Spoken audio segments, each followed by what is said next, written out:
Hey guys, I'm Tim. I'm Bob. I'm Spencer. I'm Andrew. And this is the Board Game Rundown. Today we are going to do a Kickstarter preview of Gutterfall Bounties. This plays 2 to 6 players, ages 12 and up, 45 to 90 minutes. I think our playtime, we were kind of relearning the game a little bit, went a little longer than 90 minutes, but I think if everybody knows how to play, 90 minutes will work. In Gutterfall Bounties, we are basically we're bounty hunters in the Hollow Earth, and in this universe, in this world, we're basically in this like sleazy part of town, and we have been called into the demon Perditus's office or something like that. Yes. Peroitus. Yeah. I added a D. Anyways, we're called into his office. If we can find the special soul and bring it to him, we capture that special bounty. He will release our souls. Well, our soul. He's not going to. Not everybody, just one person. Just the one. So in this game, we're going to go around from location to location. We're going to explore. We're going to draw cards out of these target decks here. We might fight grunts, lowlifes, enforcers, bosses, or we might actually get a supremacy card. And one of these supremacies has the amulet. Very cyberpunky. Yeah, a little bit, right? Yeah. And then we all will have like a card with information that'll tell us. Either it's who it's not, basically, right? Because at the beginning of the game, one of those cards is going to get tucked in an envelope, or we just put it underneath the corner of the board, and that's the person we're looking for. There's also a false lead card. You can go and you can buy leads. You can go and attack the other players and take their leads. There's all sorts of ways to gain information. And usually before you go and start doing all that crazy stuff, you probably want to try to fight some lower level guys, earn some money so that you can buy some equipment. There's also wiretaps, which will allow you, if you're on the same space as another player, to look at one of their lead cards, because you can have multiples. I, at one point in the game, attacked Andrew and took like 3 cards. Yeah. Or no, I attacked Dan. Dan had 3 cards, and then Andrew immediately came and walloped on me and took those cards. But that's how it goes. When you die, you just respawn back at the clinic, and there's 2 of them, so you can choose. So that way you're still kind of close to the board.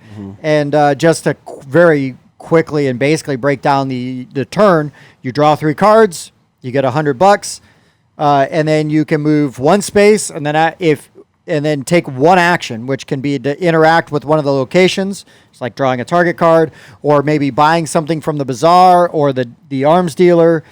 Or even working out the secret market, which will allow you to buy the leads or wiretaps. You can go to the rag market, which is unique to this as far as deck builders goes, because you can go through your hand, your deck, and your discard pile and get rid of 3 cards, and then you get $300. So it's a way to like cull your deck and also get some easy money, right? But other than that, we have a prototype version that they sent us. So other than like the artwork and like the card layout, I won't talk too much about the components, but I like the artwork a lot. I really do. I like the look of the board. I think the board makes sense with the way that they have the lines kind of pointing things out. Bob, you're our resident colorblind person. How are the colors? It's not super color dependent. Yeah, it's not color dependent. I mean, sure, these are different colors, but that doesn't really matter. So yeah, and there's like icons for everything. So it's not really an issue at all. So I mean, if it said like go down a yellow road, then that might be an issue. But it doesn't say any of that. You just literally follow the line to the next location, and that's 1 space. Sure. You had a little bit of trouble counting to 3. I did, man. I was like, oh, I'll go over there. No, it's 3. Dang it, I can only move 2. Oh, how about over here? That's 3 spaces too. Oh, son of a gun. So I'm number blind as well as color. But yeah, so normally you can move 1 space, but you can play a movement card which would take the place of that 1 space movement. Yeah. There's the one that everybody starts with. Everybody starts with the same 10 cards in their deck, and then you can add cards as you go ahead. And one thing that I like that they do that's sort of unique to this game is, so there's these piles, right? 100, 300, and 500.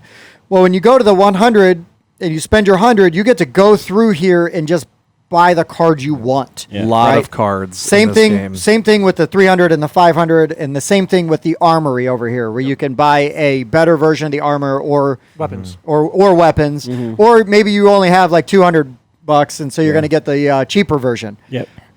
So, which basically gives you just more icons that you either can hit on or defend against. Or you don't buy anything at all and then lose your first 3 fights. Yeah. And what almost was quit that the game. like? What was that like, Andrew? That was an awful experience. Buy stuff from the shop. Yeah. Definitely helps. Learn my lesson hard real quick. Well, you know. Yeah. Because when you start off and you have the 6-sided die, there's 6 types of attacks, and each person only hits on one type of attack. So you only have 1 in 6 until you start building up with more weapons and armors and things like that. You only get to choose one of these weapons, and sometimes you run into someone who's immune to an entire type of attack. And if I happen to hit the one that's immune, I need a weapon in order to hit him. Yep. Yes. Yeah, but you can use a weapon that's got 2, and that basically bumps up to a 50-50. Yep. Yeah. Right. And then the other thing, right, is there are cards that you're going to play from your hand that will allow you to roll more Extra and more dice, right? Yep. I mean, there was times, who rolled 13 dice? Yeah. That was me.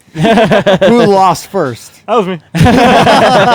But it was impressive, nonetheless. Yeah, it was. It was a 50-50. If you attack the wrong bad guy and kill them, The supremacy, yes. Supremacy. you lose. Yeah. I had a 50-50 shot, and I picked wrong. Yeah. Well, that's why it's 50-50. I think for Otherwise, it would've everybody been else, you 100. chose wisely. Yeah, it was a good move. But then Andrew went in, found the right guy, took him down. So there are some things, right, that can limit you a little bit with combat, right? Because you're only going to hit on that one icon until you buy weapons or armor. And again, you can only play one weapon and one armor per combat. So, so you have to have that card in your hand to be able to play it. And you're not always going to have that. So sometimes you're going to wait. And another unique thing about this deck builder is, at least in the way we played, we didn't see anything in the rules that said otherwise, is you're not discarding there's your no hand unused, limit. You're not discarding your unused cards at the end of each round, right? Correct. So you play a few. I'm carrying this over because next turn I'm hoping to draw maybe that combat card or that armor card, which is going to make it so that they can't hit me or not as well. Yep. And then the most hits in a combat, right? They've got icons down at the bottom. It tells you how many die they roll and what icons that they hit on. And then you basically it's a roll off. Yeah. And you can, if it's a tie or nobody wins, well, I guess a tie is nobody wins, right? Nobody hits, still a tie. You can press. But then the interesting thing is when you press, it goes down to each person gets 1 die each. And you're ignoring everything else. It's just base stats versus base stats. Yeah. And then it can go up and up and up. Yeah, And so up. that's one of my favorite things about it, right? Because you have your chance for your initial assault, right? And you pull out all the stops, and then if nobody hits anything, you all duck behind like a crate. In the and chamber. you're like, it's back and forth trying to take each other out after that. It's kind of a neat little concept. Combat is very simple. Yeah. It is. Also can be really hard. Yeah. Yes. And we all have our own unique abilities. Yep. So that Asymmetrical helps. player powers Like, is nice. I have exploding ballistics, so I was rolling and rolling and rolling the same ballistic die over and over. Yeah, I ignored ties. Or no, not ignore ties. You win if ties. I win ties if it's a poison hit, specifically, because Right. that is my combat type. Got you. What was your ability? Melee armor can't stop my melee attacks. Oh, right on, yeah. And mine was I roll first, which was really strong. And if I rolled a fire, then They had whoever one I'm less die. facing loses 1 die. 1 die, for which their is roll. huge. Yeah, Which is really that felt huge. really good. And everybody, I think, was envious of your power. Yeah. I don't think it specifically won you the game, but No. we were all very like, oh, yeah, that's so pretty cool. good. Like I liked mine, it just didn't come into play. and mine came in handy. Yeah, Yeah. because you just couldn't hit anything. Yeah, well, I couldn't find anybody with armor Oh, that's that had a true, melee too. armor. I didn't fight any of those yeah. guys, so it didn't matter. But And the fact that it's an asymmetric deck builder, like that's my, Yeah, I love yeah, that. Asymmetric deck builder, that is my sweet spot for a game. And if you are somebody that cares about lore, there's lore for each character on the Right. back of their cards, Yep. which I think is awesome. I'm assuming that they're going to keep that, right? I know this is a Yeah, prototype yeah, thing, but I would why imagine. would you not have that in the final Sure. version? I would like to point out on the back of mine, the lore says it's perditis with a D. Oh, Twice that's or 3 huge. times, so I'm thinking that's a typo. Maybe I'm not crazy. Well, Yeah. that still is to be determined. Let me look in here. I really like that rag market, like having a spot on the Perditis board on here as well. that lets you like thin out your deck, like Sure. without having to get Yeah. like something else to do it. Like, man, I got rid of all the junk, and like I was literally playing 3 cool cards and drawing those same 3 cool cards like the next Yeah. turn. So that was the rag market's cool until the mid and late game when your whole hand Yeah, is it's your awesome whole deck, yeah. and then it doesn't They're matter. awesome, yeah. I might as well have all the little ones too, because I mean, you just throw them in and they add Well, yeah, stuff. but then once you've played them, then you got to spend turns drawing all of them back Yes, up again. yes. Right. Whereas I got rid of all the riffraff, and so every card I drew was, my best armor, my best weapon, and my best attack. Yep. That's Yeah. something I've noticed about deck builders recently is you are not building up this monster deck of single Yeah. coins like in Dominion back in the day. Right. You are You want to you have like you start with 10 and you are maxing out at maybe 20 and then you're burning back down to 10 refined cards again. That's something I've noticed in the past few years with deck builders, and I don't know if I like that. Oh, really? I don't know. That's my favorite thing about it, because why do I want to keep drawing these starter cards all the time? They're garbage. Sure, that's They've fair. had burning mechanics since Dominion. Yeah, Dominion sure. has that too.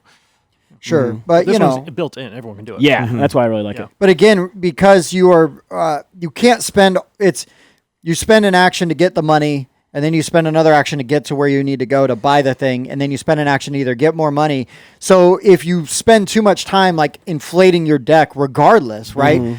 Other people are going around and getting leads, and they're going around and thinning these out. So at least, because like towards the end, I was just trying to drive out a supremacy.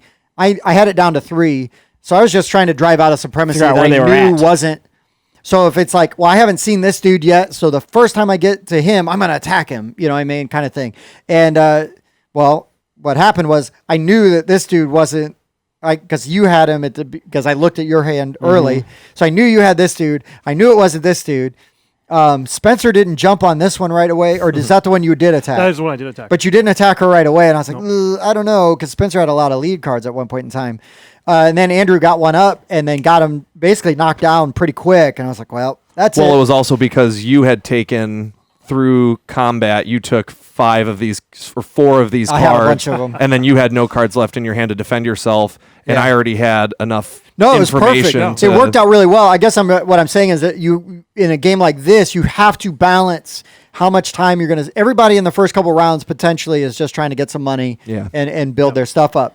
But if you are not built up early in the game, you're going to suffer late in the game because other people may have already built up their things and now they're going through. They might even be attacking you. And a nice way to sort of mitigate just one person going around and being a bully and attacking everybody is that when they kill somebody, they get an infamy token. And now anytime that anybody attacks Andrew, they get an extra die against him. For every token. For each token. So if he goes around and just starts walloping on everybody, it's going to be easier to take down eventually because more and more people are like ganging up on him. Right. And when you take them down, not only do you get all their money, and you get their lead cards, but they get to take all the cards they have and put them all in the discard. No, not the winner. All. The person that dies. The person that dies. Yeah, I like that. I like that. Because, as we say, you have your whole deck in your hand. You're about to go after the guy you know. They think you're going after them. They take you out. Now you only have 3 cards in your hand to take them out with. Yeah, but I like that you get to draw everything else back up, though, right? Like you shuffle everything, combine it all. It's a little strong, though. The fact that I got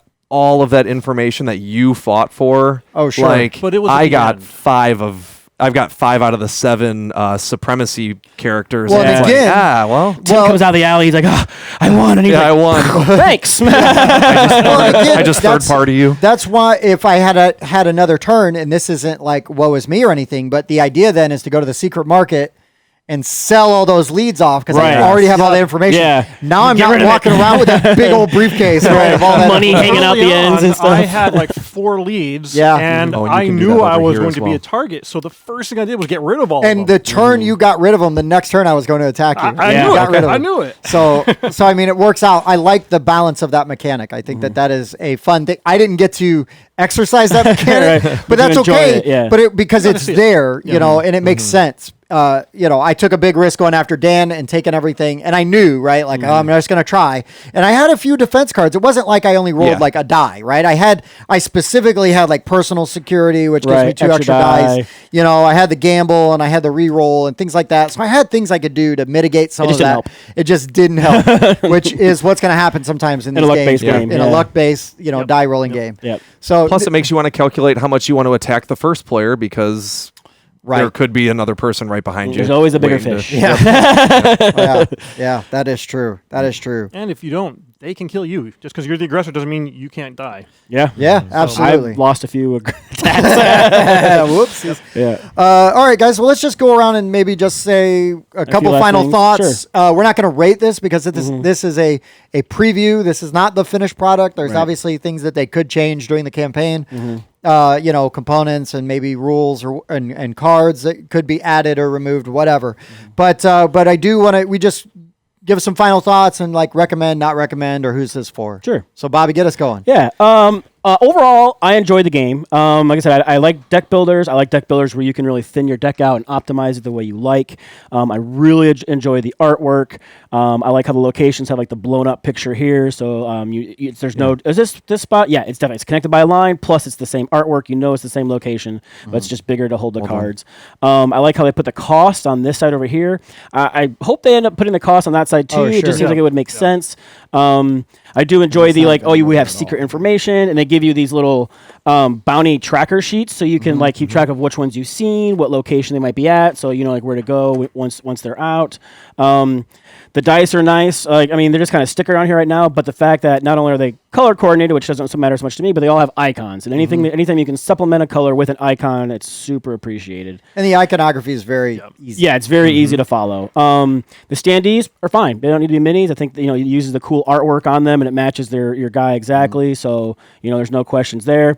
I wish more things were 2 spaces away instead of 3 spaces away. That would make it a lot easier for me to calculate where I want to go. I'm fine with how that turns out. To buy a teleporter, man. And I should have bought the teleporter, but I bought the add 3 dice to my attack instead, and that worked out okay for a little while. But yeah, getting where I need to go would have been important. But I enjoy it, and it's kind of funny that everybody in this town has bounties out on them. They're like, it's an innocent civilian. No, there are no civilians. It's a hive of scum and villains. Yes, it is. But yeah, I enjoy it. I'm excited to see if they do what else they do with it. Yeah. Everything comes out with it. Spencer, what do you got? Yeah. All right. I also enjoyed the game. I love the artwork. I kind of wish that there was more artwork on some of these cards. All of these are exactly the same, even though they have different types, different abilities. Yeah. And I was like, you could have some fun figuring out how to combine a weapon that does both poison fire and spirit, or just change the color of the sword to green and blue for this card. It has a back glow that's unique to the color combination that it applies to. Pretty cool. I didn't have anything really bad to say about the game. It seemed to be well balanced. At the end, we were really close. It was a 50-50 for me. And I was able to roll enough dice, so I took them out. You were able to do it the same thing. I think that if you hadn't done it, Dan probably would have done it. One more round, and everybody would have known and went and fought. Yeah, except for me. I had no idea who it was. I had cool weapons and armor though. Yeah. I had no idea who. Go hit somebody. Yeah, someone's going down. I don't know who though. Didn't do any good. 15 dice. So yeah, I will recommend it. Yeah, right on. Andrew, what do you think? Yeah, asymmetric deck builder. I mean, that's my love language. Not really feeling the theme. I think there was a little bit of it's a cyberpunk spirit demon. There was a lot of story, and that was it's a jambalaya. Yeah, the demon was tacked on there. Yeah, it was are we we're trying to pull in a lot of audiences, but with the gameplay, I started off terribly, and I was able to bounce back. I understood kind of where things were going eventually after I stopped fighting. Yeah. And I came back and I was back in the game. I'd never felt like I was too far gone. And I had that feeling in the beginning of board games that kind of end up that way. All right, I'm going to sit here for 2 hours and just enjoy my turn.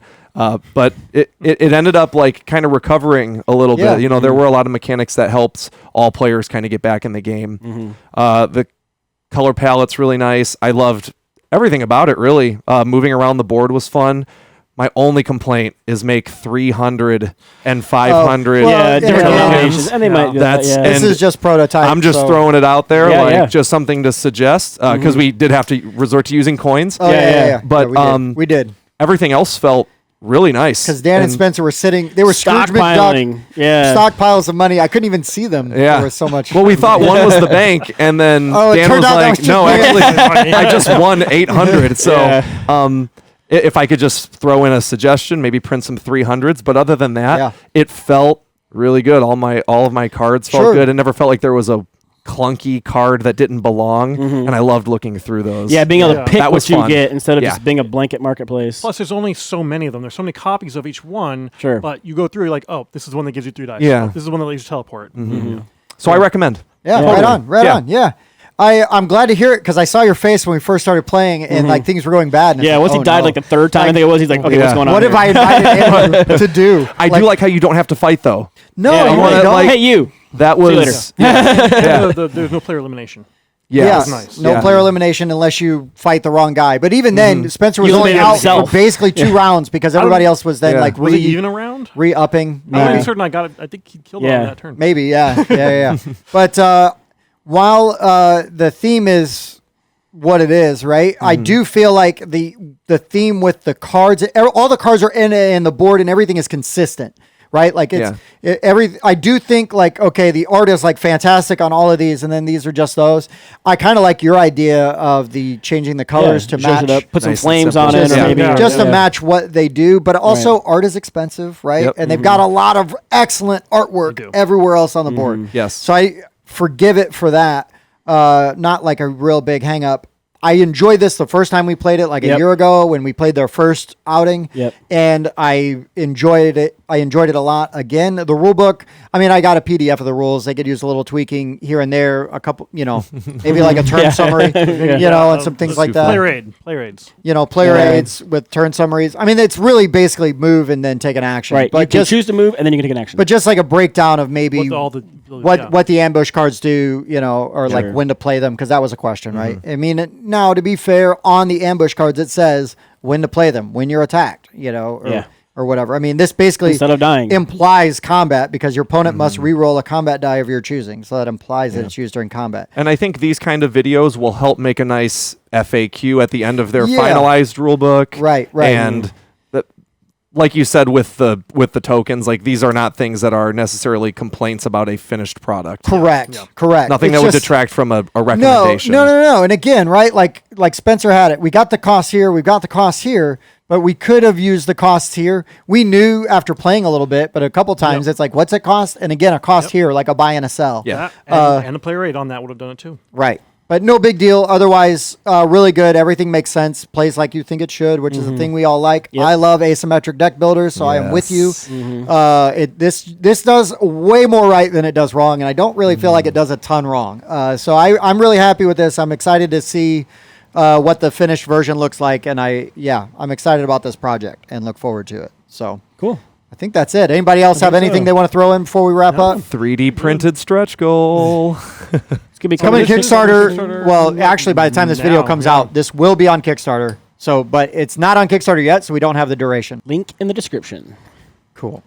All right, guys. Like always, subscribe, ring the bell for the video. Find us on Discord. Share with your friends. What Spencer said. And for the board game rundown, I've been Tim. I was Bob. Spencer. I'm Andrew. We'll see you next time. Thanks for checking out the Board Game Rundown. If you like what you saw, like, comment, and subscribe to our channel. Share our videos on social media and spread the word. We publish new content weekly, including reviews, unboxing, and Let's Plays. And as always, thanks for watching.